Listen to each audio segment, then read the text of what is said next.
अब बड़ी खबर के साथ बुलेटिन की शुरुआत करेंगे। श्रीगंगानगर में पाकिस्तानी हैकर्स का हमला, साइबर अटैक से प्रशासन में हड़कंप मचा है। अनूपगढ़ के एक न्यूज ग्रुप को हैक किया गया है। ग्रुप का नाम बदलकर एडमिन को बाहर कर दिया गया है और जैसलमेर में भी पाकिस्तानी साइबर हमले को लेकर अलर्ट जारी किया गया है। पाकिस्तानी सिम के इस्तेमाल पर पूर्ण प्रतिबंध लगा दिया गया है।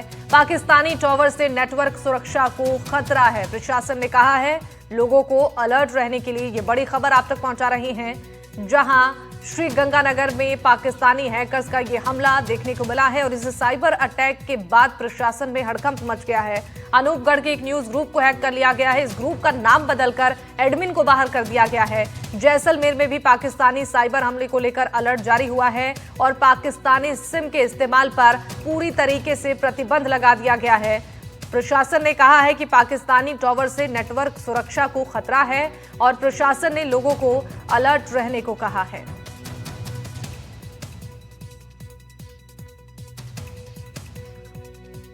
तीन तस्वीरें आपको दिखा रहे हैं श्रीगंगानगर में जो साइबर हमला हुआ है और जैसलमेर में पाकिस्तानी सिम को बैन किया गया है। सरहद पर साइबर अलर्ट जारी किया गया है और लोगों से भी सावधान रहने की अपील की जा रही है। जो भी इंटरनेट यूजर्स हैं, स्मार्टफोन यूजर्स हैं, उनको अलर्ट रहने के लिए सलाह दी जा रही है, क्योंकि सरहद पार से साइबर अटैक हो रहा है और साइबर वॉर छिड़ता हुआ नजर आ रहा है। साइबर साजिशों से बचने के लिए लगातार सरकार की ओर से एडवाइजरी जारी की जा रही है। जो तीन तस्वीरें हम आपको दिखा रहे हैं, सरहदी इलाकों पर किस तरीके से अलर्ट जारी किया गया है। और श्रीगंगानगर के सीमावर्ती क्षेत्र में साइबर अटैक की खबर ने स्थानीय प्रशासन को चौकन्ना कर दिया है। पाकिस्तानी हैकर्स ने श्रीगंगानगर के अनूपगढ़ के एक न्यूज ग्रुप को हैक किया है और ग्रुप के भारतीय एडमिन को ग्रुप से बाहर निकाल दिया है। ग्रुप का नाम बदलकर पाकिस्तान जिंदाबाद लिखा गया है और ग्रुप में हिंदुस्तान विरोधी पोस्ट भेजी जा रही है। पाकिस्तानी एडमिन ने पाकिस्तान के कुछ लोगों को ग्रुप में ऐड किया है। भारत विरोधी और पाकिस्तानी जिंदाबाद पोस्ट देखने के बाद लोगों ने स्थानीय प्रशासन को सूचना दी। खबर मिलते ही स्थानीय एजेंसियां हरकत में आ गई। स्थानीय साइबर ब्रांच इस पूरे मामले की जांच में जुटी हुई है।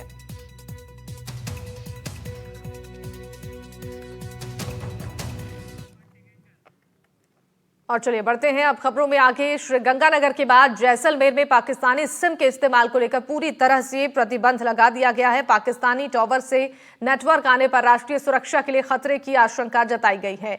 इसी के मद्देनजर पाकिस्तानी सिम के इस्तेमाल पर पूरी तरह से पाबंदी लगा दी गई है। दरअसल पाकिस्तानी नेटवर्क आने की वजह से पाकिस्तानी लोकल सिम से भारत में कुछ दूरी तक बातचीत संभव है और ऐसे में सीमावर्ती गांवों में सुरक्षा एजेंसियों ने इसको लेकर चिंता जताई है। सुरक्षा एजेंसियों की सलाह पर जैसलमेर के डीएम ने जिले में पाकिस्तानी सिम के इस्तेमाल पर पूरी तरह से पाबंदी लगा दी है। भारत और पाकिस्तान के बीच सीमा पर सैन्य तनाव कम होने से राजस्थान के सीमावर्ती जिलों में हालात सामान्य हो गए हैं। सीमावर्ती गंगानगर, बाड़मेर, जैसलमेर और बीकानेर में स्कूल, कॉलेज और शैक्षणिक संस्थान खुल गए हैं। प्रशासन ने स्थानीय लोगों से भी अपील की है कि किसी भी तरह की संदिग्ध गतिविधि अगर क्षेत्र में दिख रही है तो तुरंत इसकी सूचना प्रशासन को दे। साथ ही ये भी कहा गया है कि किसी तरह के बहकावे में ना आए, क्योंकि ये उनके लिए खतरनाक हो सकता है। सीमा क्षेत्र पर अब भी सुरक्षा बल हाई अलर्ट पर है।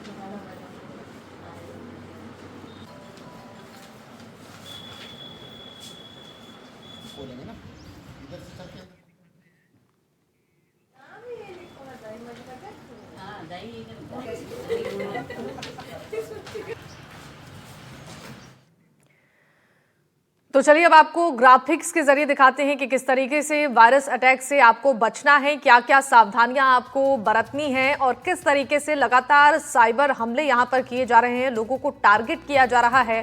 तो देखिए, वायरस से बचने के लिए आपको अज्ञात सोर्स से आए वीडियो या फिर डॉक्यूमेंट को नहीं खोलना है और स्मार्टफोन, लैपटॉप और डेस्कटॉप में एंटीवायरस का इस्तेमाल आपको करना है। बैंकिंग, सोशल मीडिया ऐप्स का पासवर्ड आपको मजबूत रखना है। इसके अलावा ईमेल और ऐप्स में 2 फैक्टर ऑथेंटिकेशन को ऑन करके रखना है। किसी भी ऐप को डाउनलोड करने से पहले उस ऐप के बारे में आपको जानकारी लेनी चाहिए। साइबर क्राइम हेल्पलाइन नंबर 1930 पर आप कॉल करें और शिकायत आप cybercrime.gov.in पर दर्ज करा सकते हैं। डिवाइस की इंटरनेट कनेक्टिविटी को तुरंत बंद कर दें। आपको अगर शक होता है तो डिवाइस को स्विच ऑफ कर दोबारा ऑन करें। तो ये तमाम जो उपाय हैं, अगर आप इसे करते हैं तो आप इन साइबर हमलों से बच सकते हैं। और ऐसे समय में लगातार सरकार की ओर से भी एडवाइजरी जारी की जा रही है कि साइबर अटैक के जो हमले हो रहे हैं उससे आपको कैसे बचना है और किस तरीके से अपने आप को सुरक्षित और सावधान रखना है। अगर आपके पास फेक कॉल्स आते हैं तो तुरंत इसकी सूचना आप साइबर पुलिस को दें और इस पर एक्शन लेते हुए लोगों को भी जागरूक करें कि किस तरीके से उन्हें इन हमलों से बचना चाहिए। लगातार सरकार की ओर से भी लोगों को एडवाइजरी जारी की जा रही है। राजस्थान सरकार की ओर से भी लोगों को सुरक्षित रहने की जानकारी दी जा रही है।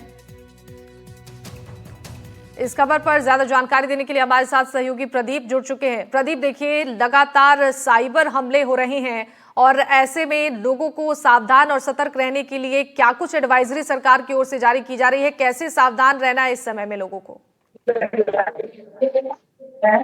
बिल्कुल, जिस तरीके से शिवानी जो पाकिस्तान है ऑपरेशन सिंदूर के बाद बौखलाया हुआ है और लगातार है वो साइबर के जरिए है वो साइबर हमला है वो कर रहा है। और इसकी का एक ताजा उदाहरण है वो श्री गंगानगर में सामने आया, जहां पर एक निजी न्यूज चैनल से जुड़ा हुआ एक ग्रुप था, निजी समाचार पत्र से जुड़ा हुआ एक ग्रुप था। उसमें वो पाकिस्तानी हैकर है वो उसने एंट्री की और उसके बाद उस ग्रुप को हैक किया और जिसके बाद पाकिस्तान जिंदाबाद उस ग्रुप का नाम चेंज कर दिया और उसके बाद भारत विरोधी पोस्ट करने लगा। जब स्थानीय लोगों को इसकी सूचना जब लोगों ने देखा तो जिसके बाद स्थानीय प्रशासन को सूचना दी, उसके बाद तमाम सुरक्षा एजेंसियां हरकत में आई। तो कहीं ना कहीं जिस तरीके से जो सीमावर्ती इलाके हैं वहां के जो लोग हैं, बोले वाले लोग हैं, उन लोगों को है वो ये अपने आज का जो जमाना है, क्योंकि आज के जमाने में हर एक आदमी है वो मोबाइल इंटरनेट से आदि से जुड़ा हुआ है। तो ऐसे में इन लोगों के द्वारा जो हैकिंग के जरिए है, हैकिंग का प्रयास करके और जो देश विरोधी जो ताकतें हैं वो उनके द्वारा है वो देश की जो सुरक्षा से जुड़ी हुई वो जो अन्य जो जानकारियां हैं, जो सामरिक दृष्टि से महत्वपूर्ण जानकारियां हैं, वो जानकारियां यहाँ लोगों से लेने का प्रयास है वो किया जा रहा है। तो ऐसे को लेकर सरकार भी है वो समय समय पर इसको लेकर है वो सरकार के द्वारा भी कई प्रयास किए जा रहे हैं। सरकार द्वारा लगातार गाइडलाइंस जारी की जा रही है, जिसमें जो अनजाने ऐप है उनको न खोला जाए। इसके साथ साथ जो अन्य कई चीजें हैं इसके बारे में सरकार जागरूकता भी कर रही है। उसके साथ साथ जो साइबर क्राइम से जुड़े हुए सरकार के द्वारा लगातार ये प्रयास किया जा रहा है। वहीं जो गोष्ठियां हैं साइबर क्राइम से जुड़ी हुई गोष्ठियां वो स्थानीय पुलिस प्रशासन भी यहाँ पर आयोजित करवा रहा है और लोगों को साइबर क्राइम के बारे में जागरूक कर रहा है। लेकिन कहीं न कहीं इस तरीके के जो लगातार ये जो बातें सामने आ रही है, जिस तरीके से जो ये साइबर के जो साइबर चाहे ठग की बात करें, चाहे साइबर क्राइम से जुड़े हुए लोग हों, तो कहीं न कहीं ये जो चिंता का विषय जरूर बना हुआ है। क्योंकि आजकल का जो आधुनिकता का जमाना है, इसमें आम आदमी के पास जो एंड्रॉइड मोबाइल है, चाहे जो इंटरनेट का उपयोग करता है, ऐसे में वो लोग उन लोगों को ये मोबाइल उनके पास जरूर है, लेकिन उनको उनके पास जो जानकारियां हैं, जो कि साइबर से जुड़ी हुई जानकारियां हैं, वो इन लोगों को नहीं है। और ऐसे में ये लोग हैं वो अनजाने में ये जो खतरनाक लिंक है इनको अपने लिंक ओपन कर लेते हैं और उसके बाद उनका जो डाटा है वो यहाँ पर ये जो साइबर हैकर्स हैं वो यहाँ पर हैक कर लेते हैं। तो कहीं न कहीं चिंता का विषय है और जिसको लेकर सरकार भी एडवाइजरी कर रही है और हम ठीक भी है, अपने दर्शकों से यही अपील करते हैं कि जो बिल्कुल। अनजान नंबरों से जो भी लिंक आए उसको है वो ओपन न करें। बिल्कुल ठीक है, बने रहेगा हमारे साथ साइबर एक्सपर्ट मुकेश चौधरी भी जुड़ रही हैं। बहुत स्वागत है मुकेश जी आपका एनडीटीवी राजस्थान पर। आपसे सबसे पहले ये जानना चाहेंगे, जो साइबर अटैक का खतरा इस वक्त बना हुआ है राजस्थान के सीमावर्ती इलाकों में, सबसे पहले सर आपसे जानना चाहेंगे कि ऐसी स्थिति में लोगों को पैनिक नहीं होना है और कैसे उन्हें सावधान और सतर्क रहना है, इस साइबर अटैक से कैसे उन्हें बचना है, इसकी अगर जानकारी आप दे पाए। नमस्कार।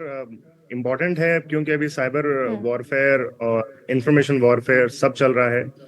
एक तो फेक इंफॉर्मेशन से सबसे ज्यादा अवेयर रहें, क्योंकि अभी रिसेंटली बहुत ज्यादा मीडिया के नाम से, इंटरनेशनल फॉरेन मीडिया या इंडियन मीडिया के नाम से फेक स्क्रीनशॉट्स, फेक वीडियोस भी सर्कुलेट हो रहे हैं, ताकि वो बहुत ट्रस्टेड और जेन्युइन लगे। उसको शेयर करने से बचें, क्योंकि फेक इन्फॉर्मेशन स्प्रेड होती है, लोगों में डिस्ट्रस्ट पैदा होता है कि गवर्नमेंट के खिलाफ, कि गवर्नमेंट ने अच्छा काम नहीं किया या हमारा देश अच्छा नहीं कर रहा। तो इस तरीके की फेक इन्फॉर्मेशन को फॉरवर्ड करने से बचें। आप उसके बारे में सोर्स सर्च करें, श्योर हो जाएं, इंटरनेट पे पहले चेक कर लें कि फेक है नहीं है। गूगल पे सर्च करने से भी आसानी से पता चल जाता है। दूसरा पार्ट आप ये देखेंगे, +92 से अगर कोई कॉल आता है उसको आप अवॉइड करें, कॉल पिक भी नहीं करना है, आपको ब्लॉक कर देना है, क्योंकि +92 जो है वो पाकिस्तान का कंट्री कोड है। सेकंड पार्ट ये है उसके बाद में कि जो बहुत सारे लिंक्स हैं, हो सकता है कि कोई लिंक आपको आए या व्हाट्सएप पे कोई एक एप्लीकेशन फाइल आए। अधिकतर केसेस में एंड्रॉइड के जो यूजर्स हैं उनको टारगेट किया जाता है। कोई फाइल का नाम होगा और लास्ट में लिखा हुआ .apk, उस फाइल पे अगर आप क्लिक करते हैं तो वो एक सॉफ्टवेयर फाइल है जो आपके एंड्रॉइड फोन में इंस्टॉल हो सकती है। उसके बाद में पूरा का पूरा फोन हैक हो सकता है, या फोन के सारे ओटीपीज जो चाहे फाइनेंशियल लेन देन से रिगार्डिंग हो या अकाउंट को हैक करने से रिगार्डिंग हो, वो हैकर या अटैकर के पास जा सकते हैं। तो ऐसी कोई भी एपीके फाइल डाउनलोड या इंस्टॉल ना करें, चाहे वो सामने वाला व्यक्ति आपसे बैंक अधिकारी बन के बात करे, कोई कस्टमर केयर अधिकारी बन के बात करे, वो आपके फोन को टारगेट कर सकता है।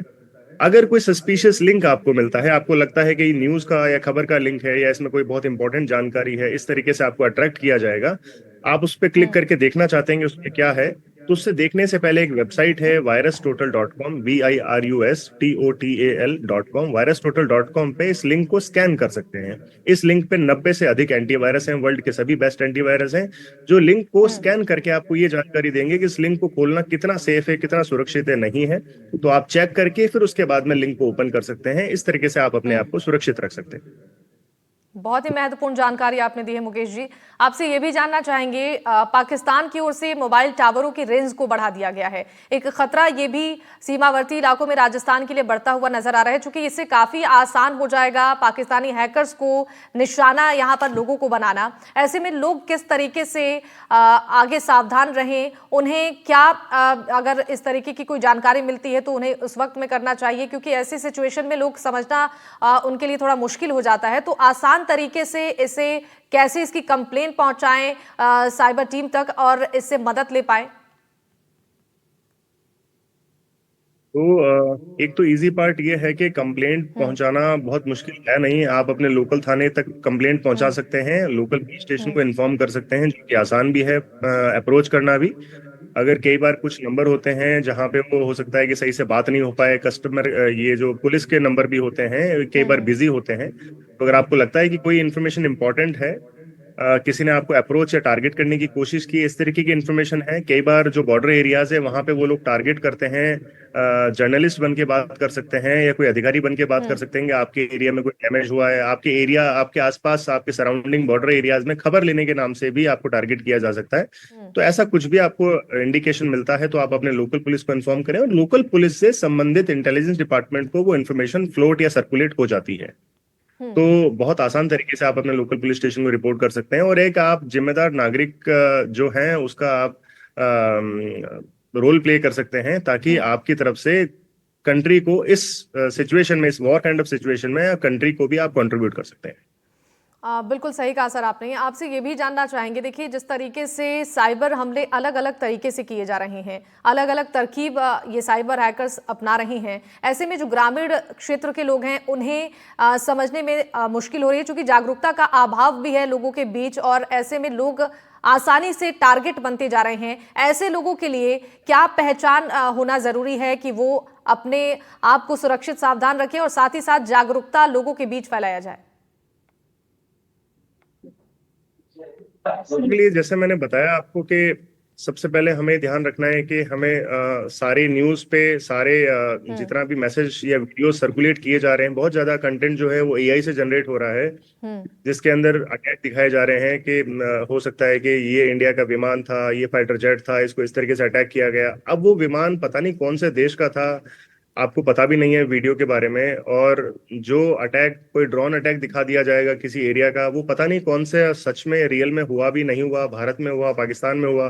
तो इस तरीके की बहुत मिस इन्फॉर्मेशन फैलाई जा रही है, और ज्यादातर जो पब्लिक है वो यही इन्फॉर्मेशन बिना सोचे समझे सर्कुलेट करती जा रही है। तो बिना सोचे समझे इन्फॉर्मेशन को सर्कुलेट नहीं करना है, ये बहुत इंपॉर्टेंट है। जितने ज्यादा से ज्यादा लोग अवेयर होंगे उतना अच्छी बात है। वो देखने में बिल्कुल रियल जैसा दिखेगा, आपको लगेगा बिल्कुल जेन्युइन है। कल एक इंफॉर्मेशन फ्लोट हो रहा था सीएनएन के नाम से, और वो फेक न्यूज थी, और उसके अंदर बहुत ज्यादा डैमेज दिखाया गया कि इंडिया को इस वॉर में बहुत डैमेज हुआ, और पाकिस्तान जो है वो बहुत प्लस में रहा है, और पाकिस्तान को बहुत फायदा हुआ, और इंडिया का ही सबसे ज्यादा नुकसान हुआ है। इस तरीके का एक इमेज एक ग्राफिक सीएनएन के नाम से, एक ट्रस्टेड मीडिया हाउस है, उसके नाम से सर्कुलेट होने लगा। तो लोग सोचते हैं कि अच्छा सीएनएन ने कवर किया है, फॉरेन मीडिया है, तो ये जेन्युइन होगा, ये सर्कुलेट करना स्टार्ट कर देते हैं। जबकि ऐसा कुछ पोस्ट उनकी तरफ से नहीं हुआ, ना ऐसा कोई फैक्ट या फिगर्स उनकी तरफ से जारी हुए। तो इसमें पढ़े लिखे समझदार लोग, इंटेलिजेंट लोग भी इसके बिल्कुल। चंगुल में आ सकते हैं, और बहुत मुश्किल है इसे पहचान करना। तो इसलिए आप इस तरीके की इन्फॉर्मेशन को, आप बेटर ये है कि अगर आपको वॉर से के बारे में कोई इन्फॉर्मेशन चाहिए तो आप देखिए कि डिफेंस मिनिस्ट्री की तरफ से या मिनिस्ट्री ऑफ एक्सटर्नल अफेयर की तरफ से जो ब्रीफिंग्स होती है, प्रेस ब्रीफिंग्स होती हैं, जो कॉन्फ्रेंसेज होती है, आप उनको सुनिए। उससे जो आपको इन्फॉर्मेशन मिल रहा है वो ट्रस्टेड है, बाकी सब इन्फॉर्मेशन को आप इग्नोर कर सकते हैं। बिल्कुल, बहुत ही महत्वपूर्ण जानकारी आपने दी है। बहुत धन्यवाद आपका मुकेश जी हमारे साथ जुड़ने के लिए। आपका भी बहुत शुक्रिया प्रदीप, हमारे साथ जुड़कर तमाम जानकारी दर्शकों तक पहुंचाने के लिए।